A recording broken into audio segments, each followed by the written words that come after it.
नारायण नारायण नारायण श्रीमन्नारायण नारायण नारायण श्रीमन्नारायण नारायण नारायण। धर्म प्रेमी बंधुओं, इन दिनों आप सब सुन रहे हैं गरुड़ पुराण सारोद्धार की कथा, जिसमें आज 8वां अध्याय के अंतर्गत आप सब सुनेंगे आतुरकालिक दान एवं मरण काल में भगवान नाम स्मरण का महात्म्य, अष्ट महादानों का फल तथा धर्माचरण की महिमा। गरुड़ जी ने कहा, हे प्रभु, पुण्यात्माओं की सारी पारलौकिक क्रियाओं के संबंध में मुझे बताइए। पुत्रों को जिस प्रकार वह क्रिया करनी चाहिए उसे उसी प्रकार कहिए। श्री भगवान ने कहा, हे तारक्ष, मनुष्यों के हित की दृष्टि से आपने बड़ी उत्तम बात पूछी है। धार्मिक मनुष्य के लिए करने योग्य जो कृत्य हैं वह सब मैं तुम्हें कहता हूँ। पुण्यात्मा व्यक्ति वृद्धावस्था के प्राप्त होने पर अपने शरीर को व्याधिग्रस्त तथा ग्रहों की प्रतिकूलता को देखकर तथा प्राणवायु के नाद न सुनाई पड़ने पर अपने मरण का समय जानकर निर्भय हो जाए और आलस्य का परित्याग कर जाने अनजाने में किए गए पापों के विनाश के लिए प्रायश्चित का आचरण करे। जब आतुर काल उपस्थित हो जाए तो स्नान करके सालग्राम स्वरूप भगवान विष्णु की पूजा कराए। गंध पुष्प कुमकुम तुलसी दल धूप दीप तथा बहुत से मोदक आदि नैवेद्यों को समर्पित करके भगवान की अर्चा करे और विप्रों को दक्षिणा देकर नैवेद्य का ही भोजन कराए तथा अष्टाक्षर अथवा द्वादशाक्षर मंत्र का जप करे। अष्टाक्षर ओम नमो नारायणाय या द्वादशाक्षर ओम नमो भगवते वासुदेवाय। भगवान विष्णु और शिव के नाम का स्मरण करे और सुने। भगवान का नाम कानों से सुनाई पड़ने पर वह मनुष्य के पापों को नष्ट करता है। रोगी के समीप आकर बांधवों को शोक नहीं करना चाहिए, प्रत्युत मेरे पवित्र नाम का बार बार स्मरण कीर्तन करना चाहिए। विद्वान व्यक्ति को मत्स्य कूर्म वाराह नरसिंह वामन परशुराम राम कृष्ण बुद्ध कल्कि इन 10 नामों का सदा स्मरण करते रहना चाहिए। जो व्यक्ति रोगी के समीप उपर्युक्त नामों का कीर्तन करता है वे ही उसके सच्चे बांधव कहे गए हैं। कृष्ण यह मंगलमय नाम जिसकी वाणी से उच्चरित होता है उसके करोड़ों महापातक तत्काल भस्म हो जाते हैं। मरणासन अवस्था में अपने पुत्र के बहाने नारायण नाम लेकर अजामिल भी भगवत धाम को प्राप्त हो गया, तो फिर श्रद्धापूर्वक भगवान के नाम का उच्चारण करने वाले हैं उनके विषय में क्या कहना। दूषित चित्त वृत्ति वाले व्यक्ति के द्वारा भी स्मरण किए जाने पर भगवान उसके समस्त पापों को नष्ट कर देते हैं, जैसे अनिच्छापूर्वक भी स्पर्श करने पर अग्नि जलाता ही है। हे द्विज, पापों का समूल विनाश करने की जितनी शक्ति भगवान के नामों में है, पातकी मनुष्य उतना पाप करने में समर्थ ही नहीं है। यमदेव अपने किंकरों से कहते हैं, हे दूतों, हमारे पास नास्तिकों को ले आया करो। भगवान के नाम का स्मरण करने वाले मनुष्यों को मेरे पास मत लाया करो, क्योंकि मैं स्वयं अच्युत केशव राम नारायण कृष्ण दामोदर वासुदेव हरि श्रीधर माधव गोपिका वल्लभ जानकी नायक रामचंद्र का भजन करता हूँ। हे दूतों, जो व्यक्ति हे कमल नयन, हे वासुदेव, हे विष्णु, हे धरणीधर, हे अच्युत, हे शंख चक्रपाणि, आप मेरे शरणदाता हों, ऐसा कहते हैं, उन निष्पाप व्यक्तियों को तुम दूर से ही छोड़ देना। हे दूतों, जो निष्किंचन और रसज्ञ परमहंसों के द्वारा निरंतर आस्वादित भगवान मुकुंद के पादार बिंद मकरंद रस से विमुख हैं और नरक के मूल गृहस्थी के प्रपंच में तृष्णा से बद्ध हैं, ऐसे असत पुरुषों को मेरे पास लाया करो। जिनकी जिह्वा भगवान के गुण और नाम का कीर्तन नहीं करती, चित्त भगवान के चरणार विंद का स्मरण नहीं करता, सिर एक बार भी भगवान को प्रणाम नहीं करता, ऐसे विष्णु के कृत्यों से रहित असत पुरुषों को मेरे पास ले आओ। हे पक्षेंद्र, जगत में मंगल स्वरूप भगवान विष्णु का कीर्तन ही एकमात्र महान पापों के आत्यंतिक और एकांतिक निवृत्ति का प्रायश्चित है, ऐसा जानो। नारायण से पारांगमुख रहने वाले व्यक्तियों के द्वारा किए गए प्रायश्चित्ताचरण भी दुर्बुद्धि प्राणी को उसी प्रकार पवित्र नहीं कर सकते जैसे मदिरा से भरे घट को गंगा जी सदृश नदियाँ पवित्र नहीं कर सकती। भगवान कृष्ण के नाम स्मरण से पाप नष्ट हो जाने के कारण जीव नरक को नहीं देखते और स्वप्न में भी कभी यम और यमदूतों को नहीं देखते। जो व्यक्ति अनंत काल में नंद नंदन भगवान श्री कृष्ण जिसके पीछे चलते हैं, ऐसी गाय को ब्राह्मणों को दान देता है, वह मांस हड्डी और रक्त से परिपूर्ण वैतरणी नदी में नहीं गिरता। अथवा जो मृत्यु के समय में नंद नंदन इस प्रकार की वाणी का उच्चारण करता है, वह पुनः पुनः मांस अस्थि तथा रक्त से पूर्ण वैतरणी रूपी शरीर को प्राप्त नहीं करता, शरीर धारण नहीं करता अर्थात मुक्त हो जाता है। अतः पापों के समूह को नष्ट करने वाले महाविष्णु के नाम का स्मरण करना चाहिए तथा गीता या विष्णु सहस्त्र नाम का पठन अथवा श्रवण करना चाहिए। एकादशी का व्रत, गीता, गंगा जल, तुलसी दल, भगवान विष्णु का चरणामृत और नाम, ये मरण काल में मुक्ति देने वाले हैं। इसके बाद घृत और सुवर्ण सहित अन्न दान का संकल्प करे। श्रोत्रिय द्विज को सवत्सा गौ का दान करे। हे तारक्ष, जो मनुष्य अंत काल में थोड़ा या बहुत दान देता है और पुत्र उसका अनुमोदन करता है, वह दान अक्षय होता है। सत्पुत्र को चाहिए कि अंत काल में सभी प्रकार का दान दिलाए। लोक में धर्मज्ञ पुरुष इसीलिए पुत्र के लिए प्रार्थना करते हैं।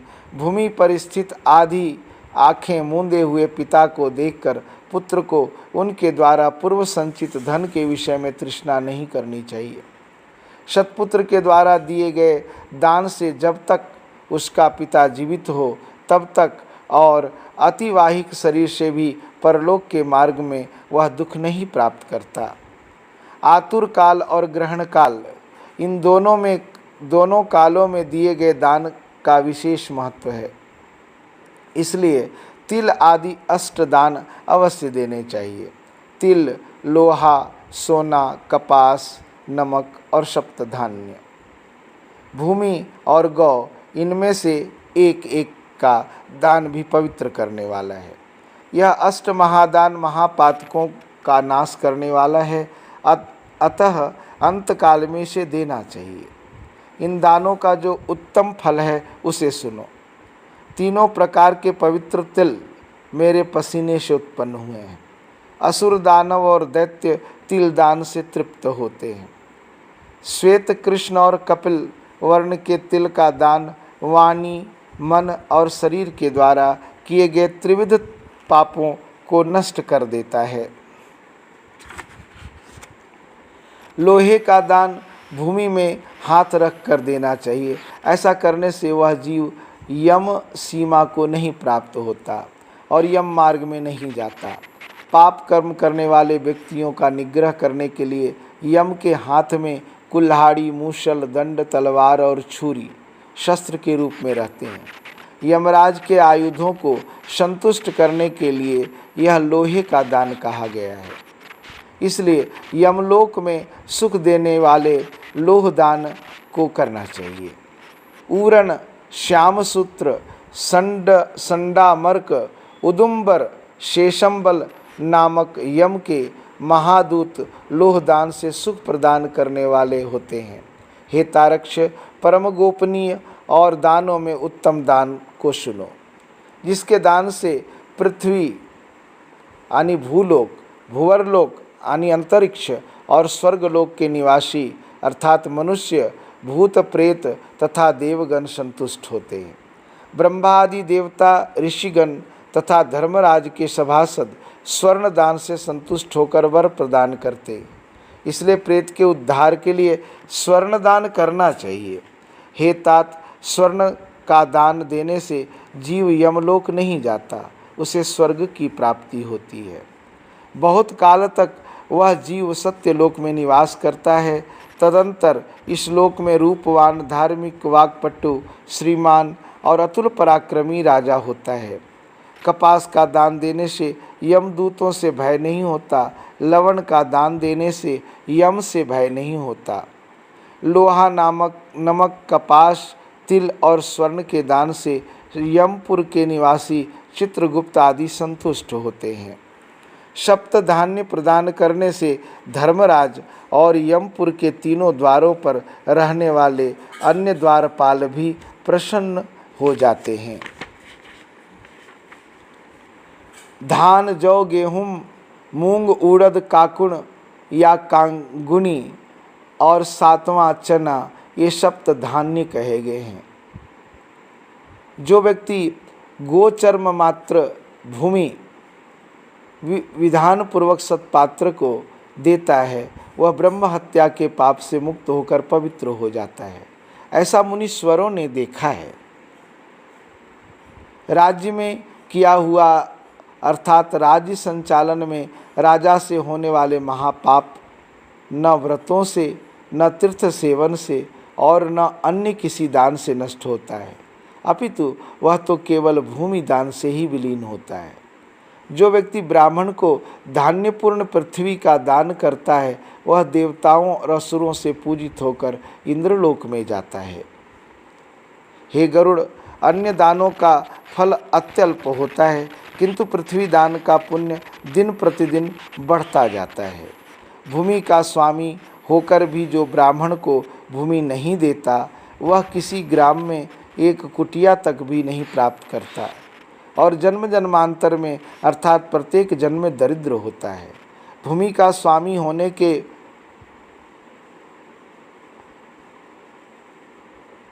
अभिमान में जो भूमि का दान नहीं करता, वह तब तक नरक में निवास करता है जब तक शेषनाग पृथ्वी को धारण करते हैं। इसलिए भूमि के स्वामी को भूमि दान करना ही चाहिए। अन्य व्यक्तियों के लिए भूमि दान के स्थान पर मैंने गोदान का विधान किया है। इसके बाद अनंत धेनु का दान करना चाहिए और रुद्र धेनु देनी चाहिए। तदंतर ऋण धेनु देकर मोक्ष धेनु का दान करना चाहिए। हे खग, विशेष विधान पूर्वक वैतरणी धेनु का दान करना चाहिए।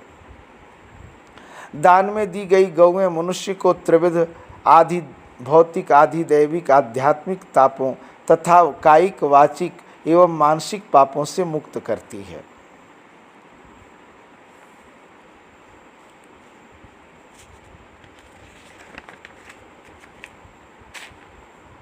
बाल्यावस्था में, कुमारावस्था में, युवावस्था में, वृद्धावस्था में तथा अथवा दूसरे जन्म में, रात में, प्रातःकाल, मध्याह्न, अपराह्न और दोनों संध्या कालों में शरीर, मन और वाणी से जो जो पाप किए जाते, वे सभी पाप तपस्या और सदाचार से युक्त वेदविद ब्राह्मण को उपस्कर युक्त दान सामग्री सहित सवत्सा और दूध देने वाली कपिला गौ के एक बार दान देने से नष्ट हो जाते।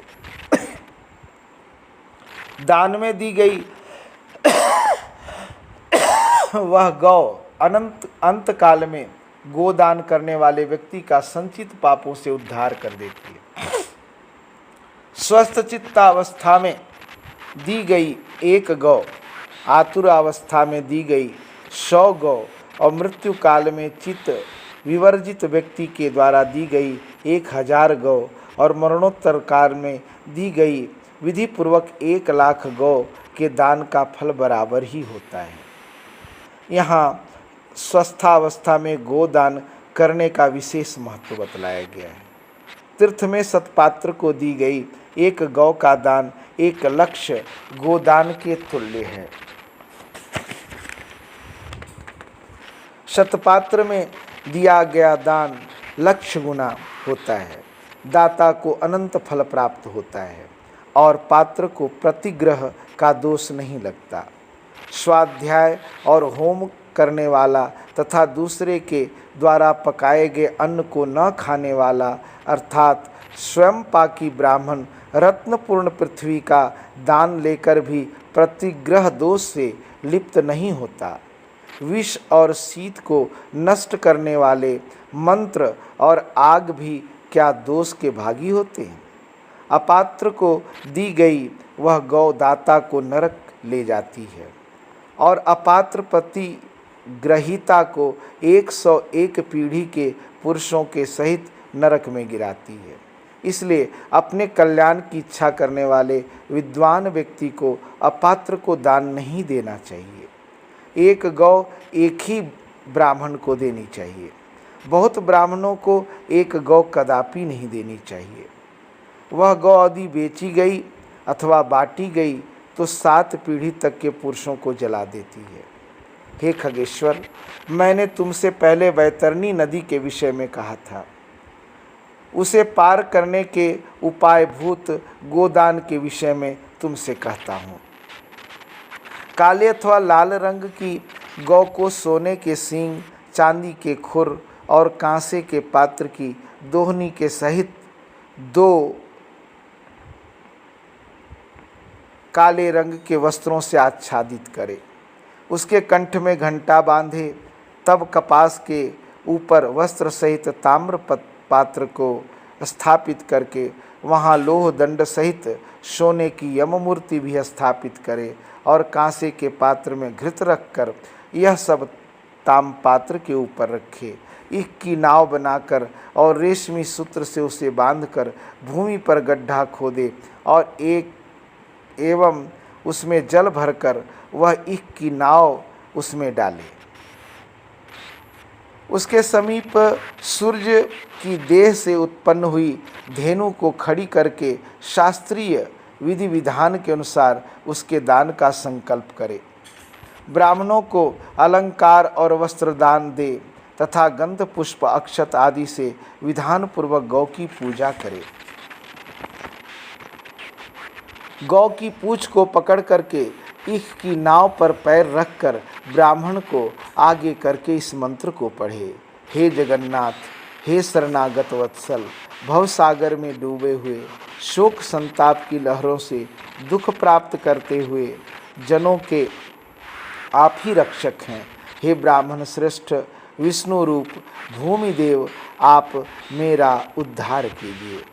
मैंने दक्षिणा के सहित यह वैतरणी रूपनी गौ आपको दिया है, आपको नमस्कार है। मैं महाभयावह यम मार्ग में 100 योजन विस्तार वाली उस वैतरणी नदी को पार करने की इच्छा से आपको इस वैतरणी का दान देता हूँ, आपको नमस्कार है। हे वैतरणी धेनु, हे देवेशी, यम द्वार के महामार्ग में वैतरणी नदी को पार कराने के लिए आप मेरी प्रतीक्षा करना, आपको नमस्कार है। मेरे आगे भी गौएँ हों, मेरे पीछे भी गौएँ हों, मेरे हृदय में भी गौएँ हों और मैं गौओं के मध्य में निवास करूं। जो लक्ष्मी सभी प्राणियों में प्रतिष्ठित हैं तथा जो देवता में प्रतिष्ठित हैं, वे ही धेनु रूपा लक्ष्मी देवी मेरे पाप को नष्ट करे। इस प्रकार मंत्रों से भली भांति प्रार्थना करके हाथ जोड़कर गौ और यम की प्रदक्षिणा करके सब कुछ ब्राह्मण को प्रदान करे। हे खग, इस विधान से जो वैतरणी धेनु का दान करता है वह धर्म मार्ग से धर्मराज की सभा में जाता है। शरीर की स्वस्थावस्था में ही वैतरणी विषयक व्रत का आचरण कर लेना चाहिए और वैतरणी पार करने की इच्छा से विद्वान को वैतरणी गौ का दान करना चाहिए। हे खग, वैतरणी गौ का दान करने से महामार्ग में वह नदी नहीं आती, इसलिए सर्वदा पुण्य काल में गोदान करना चाहिए। गंगा आदि सभी तीर्थों में, ब्राह्मणों के निवास स्थानों में, चंद्र और सूर्य ग्रहण के काल में, संक्रांति में, अमावस्या तिथि में, उत्तरायण और दक्षिणायन में, विषुव व्यतिपात योग में, युगादि तिथियों में तथा अन्यान्य पुण्य कालों में उत्तम गोदान देना चाहिए। जब कभी भी श्रद्धा उत्पन्न हो जाए और जब भी दान के लिए सुपात्र प्राप्त हो जाएं, वही समय दान के लिए पुण्य काल है।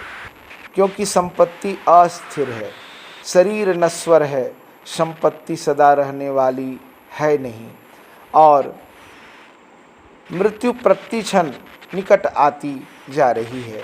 इसलिए धर्म का संचय करना चाहिए। अपनी धन संपत्ति के अनुसार किया गया दान अनंत फल वाला होता है। इसलिए अपने कल्याण की इच्छा रखने वाले व्यक्ति को विद्वान ब्राह्मण को दान देना चाहिए। अपने हाथ से अपने कल्याण के लिए दिया गया अत्यंत वित्त वाला वह दान भी अक्षय होता है और उसका फल भी तत्काल प्राप्त हो जाता है। दान रूपी पाथेय को लेकर जीव महामार्ग में सुखपूर्वक जाता है, अन्यथा दान रूपी पाथेय रहित प्राणी को यम मार्ग में क्लेश प्राप्त होता है। पृथ्वी पर मनुष्यों के द्वारा जो जो दान दिए जाते हैं, यमलोक के मार्ग में वे सभी आगे आगे उपस्थित हो जाते हैं। महान पुण्य के प्रभाव से मनुष्य जन्म प्राप्त होता है। उस मनुष्य योनि को प्राप्त कर जो व्यक्ति धर्माचरण करता है वह परम गति को प्राप्त करता है। धर्म को न जानने के कारण व्यक्ति संसार में दुखपूर्वक जन्म लेता है और मरता है। केवल धर्म के सेवन में ही मनुष्य जीवन की सफलता है। धन, पुत्र, पत्नी आदि बांधव और यह शरीर भी सब कुछ अनित्य है। इसलिए धर्माचरण करना चाहिए। जब तक मनुष्य जीता है तभी तक बंधु बांधव और पिता आदि का संबंध रहता है। मरने के अनंतर क्षण मात्र में संपूर्ण स्नेह संबंध निवृत्त हो जाता है। जीवितावस्था में अपना आत्मा ही अपना बंधु है, ऐसा बार बार विचार करना चाहिए। मरने के अनंतर कौन दान देगा ऐसा जानकर अपने हाथ से ही सब कुछ दान देना चाहिए। क्योंकि जीवन अनित्य है। बाद में अर्थात उसकी मृत्यु के पश्चात कोई भी उसके लिए दान नहीं देगा। मृत शरीर को काठ और ढेले के समान पृथ्वी पर छोड़कर बंधु बांधव विमुख होकर लौट जाते हैं। केवल धर्म ही उसका अनुगमन करता है। धन संपत्ति घर में ही छूट जाती है। सभी बंधु बांधव शमशान में छूट जाते हैं, किंतु प्राणी के द्वारा किया हुआ शुभाशुभ कर्म परलोक में उसके पीछे पीछे जाता है। शरीर आग से जल जाता है, किंतु किया हुआ कर्म साथ में रहता है। प्राणी जो कुछ पाप अथवा पुण्य करता है उसका वह सर्वत्र भोग प्राप्त करता है। इस दुखपूर्ण संसार सागर में कोई भी किसी का बंधु नहीं है। प्राणी अपने कर्म संबंध से आता है और फल भोग से कर्म का क्षय होने पर पुनः चला जाता है। माता पिता पुत्र भाई बंधु और पत्नी आदि का परस्पर मिलन प्याऊ पर एकत्र हुए जंतुओं के समान अथवा नदी में बहने वाले काष्ठ समूह के समान नितांत चंचल अर्थात अस्थिर है। किसके पुत्र, किसके पौत्र और किसकी भार्या और किसका धन, संसार में कोई किसी का नहीं है। इसलिए अपने हाथ से स्वयं दान देना चाहिए। जब तक धन अपने अधीन है तब तक ब्राह्मणों को दान कर दे, क्योंकि धन दूसरे के अधीन हो जाने पर तो दान देने के लिए कहने का उत्साह भी नहीं होगा। पूर्व जन्म में किए हुए दान के फलस्वरूप यहाँ बहुत सारा धन प्राप्त हुआ है। इसलिए ऐसा जानकर धर्म के लिए धन देना चाहिए। धर्म से अर्थ की प्राप्ति होती है, धर्म से काम की प्राप्ति होती है और धर्म से ही मोक्ष की भी प्राप्ति होती है। इसलिए धर्माचरण करना चाहिए। धर्म श्रद्धा से धारण किया जाता है, बहुत सी धनराशि से नहीं। अकिंचन मुनिगण भी श्रद्धावान होकर स्वर्ग को प्राप्त होते। जो मनुष्य पत्र पुष्प फल अथवा जल मुझे भक्ति भाव से समर्पित करता है, उस संयत आत्मा के द्वारा भक्ति पूर्वक दिए गए पदार्थों को मैं प्राप्त करता हूँ। इसलिए विधि विधान पूर्वक अवश्य ही दान देना चाहिए, थोड़ा हो या अधिक, इसकी कोई गणना नहीं करनी चाहिए। जो पुत्र पृथ्वी पर पड़े हुए आतुर पिता के द्वारा दान दिलाता है, वह धर्मात्मा पुत्र देवताओं के लिए भी पूजनीय होता है। माता पिता के निमित्त जो धन पुत्र के द्वारा सतपात्र को समर्पित किया जाता है, उससे पुत्र पौत्र और प्रपौत्र के साथ वह व्यक्ति स्वयं भी पवित्र हो जाता है। पिता के उद्देश्य से किए गए दान से 100 गुना, माता के उद्देश्य से किए गए दान से 1000 गुना, बहन के उद्देश्य से किए गए दान से 10,000 गुना और सहोदर भाई के निमित्त किए गए दान से अनंत गुना फल प्राप्त होता है। दान देने वाला उपद्रवग्रस्त नहीं होता, उसे नरक यातना नहीं प्राप्त होती और मृत्यु काल में उसे यमदूतों से भी कोई भय नहीं होता। हे खग, यदि कोई व्यक्ति लोभ से आतुर काल में दान नहीं देते, वे कंजूस पापी मरने के अनंतर शोकमग्न होते हैं।